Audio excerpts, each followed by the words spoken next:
ஓம் ஸ்ரீ மகா பெரிவா சரணம். பெரிவா கடாட்சம் பரிபூர்ணம். ஜெய ஜெயசங்கர ஹரஹர சங்கர.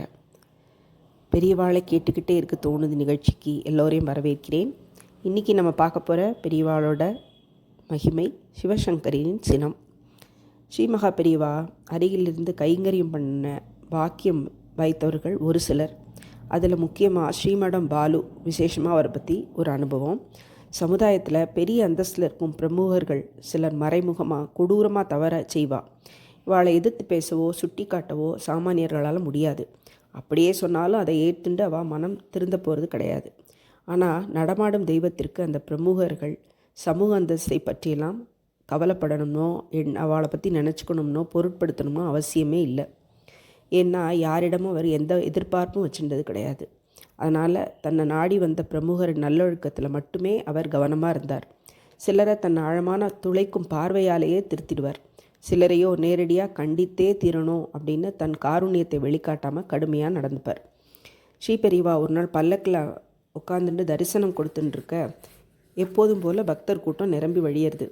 எல்லோரோடும் புன்முறவலோடு பேசிக்கொண்டும் அருளாசி வழங்கினோம் இருந்த அந்த ஆனந்த தெய்வம் ஒரு பக்தர் வரிசையில் தன் முன் வந்தவுடன் பல்லக்கோட கதவை ஏனோ சடால்னு சாத்திட்டார்.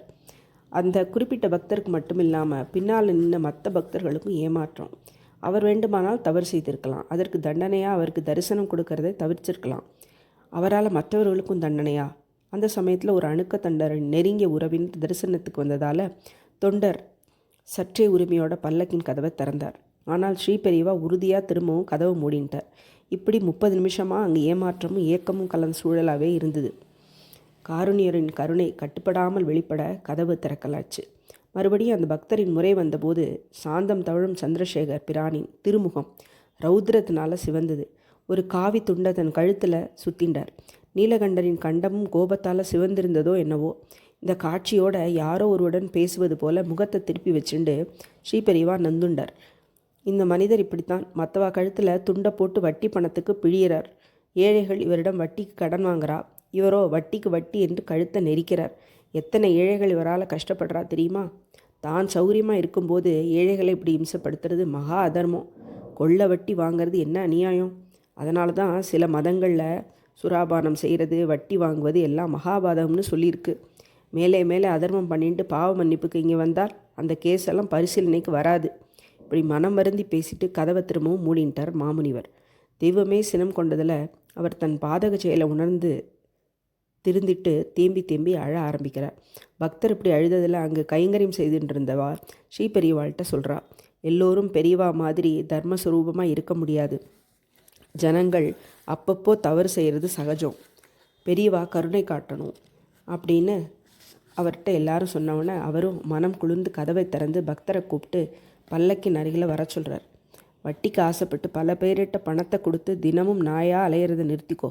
பேங்க்கில் டெபாசிட் பண்ணு. அதில் கிடைக்கிற வட்டியே போதும். உனக்கோ வயசாகிடுத்தோ. அடுத்ததாக நல்ல ஜென்மமாக கிடைக்கிற வழியை பாரு. ஜபம், பூஜை, தியானம், கோயில்னு காலத்தை கழிக்கணும் அப்படின்னு சொல்கிறார் கனிவா. இதுவரை யாரோ எடுத்துரைத்தும் தன் தவறையே திருத்தி கொள்ளாத அந்த வட்டிக்காரருக்கு சாட்சா தெய்வமே இத்தனை கடுமையாக தன்னை காட்டி கொண்டு கண்டிக்க வேண்டியதாக இருந்தது. அந்த அளவில் அப்பக்தர் ரொம்ப கொடுத்து வச்சவர். உருகி அழுதபடி அவர் நெடுஞ்சான் கடையா பெரியவாள்கிட்ட பரமேஸ்வரை நமஸ்கரித்த போது அந்த கருணை தெய்வம் அதை ஏற்றுண்டது. என் அஞ்ஞானம் தீர்ந்தது ஐயனே அப்படின்னு தழுதழுத்த குரலில் அவர் மனம் மாறிய குணவானா கன்னத்தில் போட்டுண்டார். இதுதான் மகா பெரியவாளோட இன்றைய அற்புதம். நாளை இன்னொரு அற்புதத்தோடு சந்திப்போம். நன்றி, வணக்கம்.